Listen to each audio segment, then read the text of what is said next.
প্রিয় বন্ধুরা, আজ আমি তোমাদের শোনাবো এক আশ্চর্য ঘটনা, আমাদের প্রিয় নবী ইব্রাহিম আলাইহের কাহিনী। ইব্রাহিম আলাইহে ছোটবেলা থেকেই আল্লাহর একত্বে বিশ্বাস করতেন। তিনি দেখতেন তার চারপাশের মানুষেরা কাঠপাথরের মূর্তি বানিয়ে তাদের উপাসনা করছে।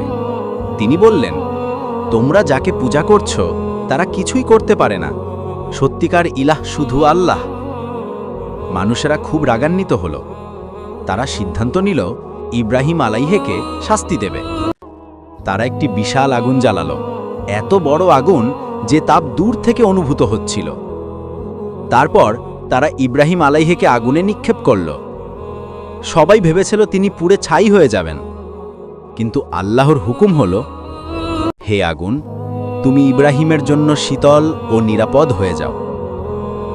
হঠাৎ সেই ভয়ঙ্কর আগুন ঠান্ডা হয়ে গেল। আগুন ইব্রাহিম আলাইহেকে এক বিন্দুও ক্ষতি করতে পারল না, বরং তিনি শান্তভাবে বসে রইলেন। মানুষেরা বিস্ময়ে তাকিয়ে রইল। তারা বুঝল, এ তো আল্লাহর এক মহামুজেজা। বন্ধুরা, এই কাহিনী আমাদের শিক্ষা দেয় যে যদি আমরা আল্লাহর ওপর ভরসা রাখি, তবে কোনো আগুন, কোনো কষ্ট আমাদের ক্ষতি করতে পারবে না। আল্লাহ সর্বশক্তিমান।